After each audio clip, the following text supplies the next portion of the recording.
রামনবমীর আগে থেকেই বেশ দাপিয়ে ব্যাট করছেন দিলীপ ঘোষ।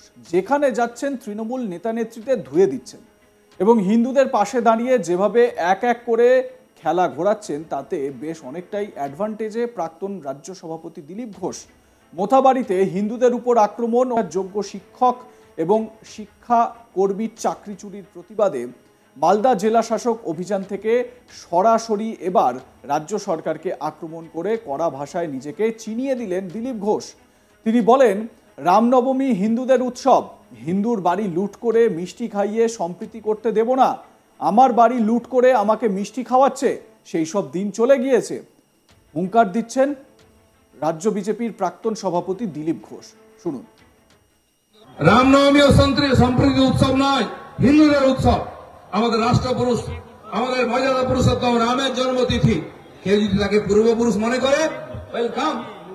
জল খাওয়াতে হবে না, মিষ্টি খেতে হবে না, লাইনে লেগে যাও, জয় শ্রীরাম বলো, তাহলেই হবে। হিন্দুর বাড়ি লুট করে নিয়ে গিয়ে মিষ্টি কিনে নিয়ে এসে খাইয়ে সম্প্রীতি করতে দেবো না। আমার বাড়ি লুট করে আমাকে মিষ্টি খাওয়াচ্ছ, ওই চালাকির দিন চলে গেছে। কমপক্ষে মালদার হিন্দুরা যেন মনে রাখেন, এই পাঁঠাকে যেমন ফুল বেল পাতা খাইয়ে তারপরে খেচাং করা হয়, মালদার হিন্দুদের ফুল বেল পাতা খাওয়াচ্ছে, জল মিষ্টি খাওয়ানো হচ্ছে, ঘেচাং হওয়ার দিন আসছে। খবরদার ভুলে পা দেবেন না। আমি দিলীপ ঘোষ এই কথাটা বলতে এসেছি। আমার পুরোপুরি উদ্বাস্তু হয়নি, আমি মেদিনীপুরের লোক, জমি ছাড়িনি ছাপড়া। যারা একবার ওপার বাংলা থেকে এসছেন তারাও যাবেন, যারা যাননি তারাও যাবেন। যদি এই মক্ষী রানী আরো 10 বছর এখানে থাকেন, এই ডাকাত রানী 10 বছর ক্ষমতায় থাকেন, পটলা পটলি বেঁধে নিন। না রামনবমী, না জন্মাষ্টমী, না দুর্গাপূজা, কিছুই হবে না। দেখুন, ওপার বাংলায় দুর্গাপূজায় মূর্তি ভাঙা হচ্ছে, এপার বাংলায় দুর্গাপূজায় মূর্তি ভাঙা হয়েছে কিনা? ওপার বাংলায় কালী পূজার মূর্তি ভাঙা হচ্ছে, এপার বাংলায় কালী পূজার মূর্তি ভাঙা হয়েছে কিনা? ওপার বাংলায় লক্ষ্মী মূর্তি, এপার বাংলায় লক্ষ্মী মূর্তি ভাঙা হয়েছে। ওপার বাংলায় হিন্দু পাড়ার আক্রমণ হচ্ছে, হিন্দু বাড়ি লুট হচ্ছে, এখানে হয়েছে কিনা? ওপার বাংলায় হিন্দু মা বোনদের উপর অত্যাচার হচ্ছে, এখানে হচ্ছে কিনা? ওখানেও সরকার বধির মুখ, এখানেও কালা বোবা হয়ে আছে, হিন্দুর কথা শুনছে না, হিন্দুকে গালাগালি দেওয়া হচ্ছে। তাই সেকুলারিজমের এই ভূত মাথার থেকে নামিয়ে দিন। কেউ শেখাতে এলে বলে তোর বাড়িতে নিয়ে ভূত থেকে না, কেউ সম্প্রীতি শেখাতে এলে বলে তোর বাড়িতে নিয়ে যা। অনেক সম্প্রীতির গুল খালিয়েছ, দেশ ভাগ হয়েছে, মা বোনের সম্মান গেছে, মঠ মন্দির নষ্ট হয়েছে। ওপার বাংলায় চিন্ময় প্রভু এখনো জেলে আছেন, তাকেও ওখানকার লোকেরা অত্যাচার করেছে, পুলিশ অত্যাচার করছে, ছাড়া পাননি। আর এপার বাংলায় হিরণময় প্রভুকে ঘাটালে অত্যাচার করেছে, ঘাড়ে মারা হয়েছে, তিনি হসপিটালে ছিলেন, ছাড়া পেয়েছেন, সরকার সিকিউরিটি দেয়নি। তিনি আজকে আমাদের এই জেলার রতুয়াতে ভাগবত পাঠ করেছেন, আবার শুরু করে দিয়েছেন তিনি। সন্ন্যাসীদের ভয় দেখিয়ে পিছিয়ে দেওয়া যাবে না। দিলীপ ঘোষ নিজস্ব মেজাজে তার বক্তব্য বলে গেলেন। একই সঙ্গে বাংলাদেশের প্রসঙ্গটি টেনে তিনি বলেন, 18,000 মানুষের চাকরি ফেরত দিতে হবে, তা না হলে মোথাবাড়িতে যেভাবে হিন্দুদের বাড়ি ভাঙা হচ্ছে সেভাবে তখন তৃণমূলের বাড়ি ভাঙা হবে, লুট হবে। যেমন হাসিনার বাড়ি লুট হয়েছে, মমতার বাড়ি লুট হবে। সেই দিন আসছে। মুখ্যমন্ত্রীর বাড়ি ভাঙার হুঁশিয়ারি দিলীপ ঘোষের। মালদায় বিজেপি নেতা দিলীপ ঘোষ সুর চড়িয়ে আক্রমণ শানান। তিনি সেখানে হাজির হয়ে রাজ্যের চাকরিহারাদের প্রসঙ্গে মুখ্যমন্ত্রীকে কটাক্ষ করেন। তিনি বলেন, 18,000 মানুষের চাকরি ফেরত দিতে হবে। মমতা ব্যানার্জিকে নাকে খত দিয়ে সুপ্রিম কোর্টে গিয়ে বলতে হবে এদের কাছে 18,000-এর যে লিস্ট আছে তা বৈধ, এদের চাকরি ফেরত দিন। এখন কেন বলছেন না? ওই চাকরি যদি ফেরত যায়, বাকি যে 8,000 লোক যারা টাকা দিয়েছে তৃণমূলের নেতাদের, তারা তৃণমূলের বাড়ি হামলা করবে। মোথাবাড়িতে যেভাবে হিন্দুদের বাড়ি ভাঙা হচ্ছে সেভাবে তখন তৃণমূলের বাড়ি ভাঙা হবে, লুট হবে। যেমন হাসিনার বাড়ি লুট হয়েছে, মমতার বাড়ি লুট হবে। সেই দিন আসছে। শুনুন। এই 18,000 লোকের চাকরি ফেরত দিতে হবে। মমতা ব্যানার্জিকে নাকি খত দিয়ে গিয়ে সুপ্রিম কোর্টে বলতে হবে এদের কাছে যে 18,000 লিস্ট আছে ওইটা বৈধ, এদের চাকরি ফেরত দিন, বলতে হবে। এখন কেন বলছেন না?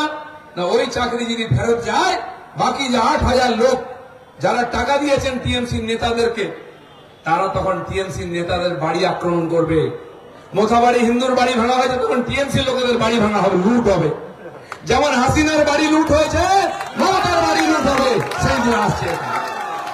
18,000 লোক কালীঘাট যাবে, কারণ এখানে 3টি জেলা থেকে লোক একজন টাকা নিয়ে যে এক নেতা আছে, সংখ্যালঘু নেতা, সে কোথায় গায়েব হয়েছে আমি জানি না। হাত ঘুরে ঘুরে ঘুরে ঘুরে সেই টাকা কালীঘাটে পৌঁছেছে। এই 8,000 লোকও কালীঘাট ঘেরাও করবে, তখন গঙ্গায়, কালীঘাটের গঙ্গায় কালায় ঝাঁপ দিয়ে পিসি ভাইপোকে পালাতে হবে। সেই দিন আসছে, কারণ এরা কেউ যেতে দিতে যায়নি।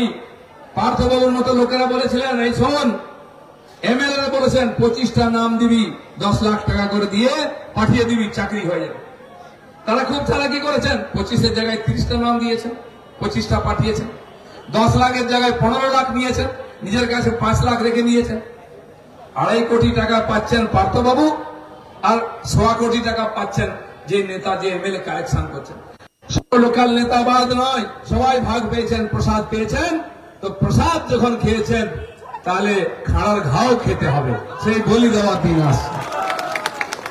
বন্ধুগণ, সিপিএমরা শুরু করেছিল হিন্দুদের সমস্ত উৎসবকে সম্প্রীতির উৎসব করেছে, দুর্গা পূজাকে দুর্গোৎসব করে দিয়েছিল। কেন, কি অপরাধ করে দিই হিন্দুরা?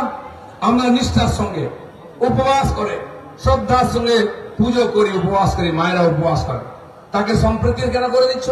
দুর্গা পূজা সম্প্রীতির, কালী পুজো সম্প্রীতির, বিজয়া সম্প্রীতির, দীপাবলি সম্প্রীতির, এখন রামনবমীকে সম্প্রীতি করা হচ্ছে। এই পাগলামিতে হিন্দুরা যেন পা না দেয়। সব মিলিয়ে এবার রাজ্যের এই পরিস্থিতিতে 2026-এ বিজেপি ফায়দা নিতে পারে কিনা সেটা তো অবশ্যই দেখার মতন বিষয় হবে। তবে দিলীপ ঘোষ তিনি যে খুব সক্রিয় হয়ে উঠেছেন, আপনারা খেয়াল করে দেখবেন লোকসভা ভোট মিটে যাওয়ার পর দিলীপ ঘোষ লোকসভা ভোটে হারার পর থেকে সেভাবে তাকে কিন্তু ফিল্ডে দেখা যাচ্ছিল না, যেরকম তার আগে তাকে দেখা যাচ্ছিল, তিনি বিভিন্ন জায়গায় যাচ্ছিলেন, সেই রকম কিন্তু দিলীপ ঘোষকে দেখা যাচ্ছিল না। কিন্তু হাল ফিলে দিলীপ ঘোষের সক্রিয়তা বেড়েছে দলের অন্দরে, জেলা সফর করছেন, জেলায় জেলায় ঘুরছেন। ঠিক যেরকম মনে করে দেখুন, দিলীপ ঘোষ যখন রাজ্য বিজেপি সভাপতি ছিলেন সেই সময় তিনি যেরকমভাবে জেলা সফরগুলো করতেন, ঠিক যেরকমভাবে তিনি বিভিন্ন জায়গায় পৌঁছতেন, ঠিক একই রকমভাবে জেলা সফরগুলো এখন করছেন দিলীপ ঘোষ। বিজেপিতে খুব শীঘ্রই কিন্তু রাজ্য সভাপতি নির্বাচন, মানে রাজ্য সভাপতি কে হবেন সেই নিয়ে একটা সিদ্ধান্ত নেওয়া হবে। তার আগে দিলীপ ঘোষের এই সক্রিয়তা কিন্তু চোখে পড়ার মতন। অনেকে বলছেন, যারা বিজেপির একেবারে সম্পর্কে অবগত তথ্যভিজ্ঞ মহল, তারা বলছেন যে দিলীপ ঘোষ রাজ্য বিজেপি সভাপতি হওয়ার জন্য বা তাকে রাজ্য সভাপতি করার জন্য তিনি এই মুহূর্তে অনেকটাই এগিয়ে রয়েছেন অন্যান্যদের তুলনায়। সুকান্ত মজুমদার, যিনি কেন্দ্রীয় মন্ত্রী, তার কেন্দ্রীয় মন্ত্রিত্বের একটা দায়িত্ব রয়েছে, সেই দায়িত্ব পালন করার যে বিষয়টা রয়েছে, সেই দায়িত্ব পালন করার পাশাপাশি রাজ্য বিজেপির সভাপতির মতন যে গুরুত্বপূর্ণ পদ, সেটা তিনি সামলাবেন কি করে, সেই প্রশ্ন বিজেপির অন্দরে তোলা হয়। এবারে দেখার যে দিলীপ ঘোষের শিকে ছেড়ে কিনা।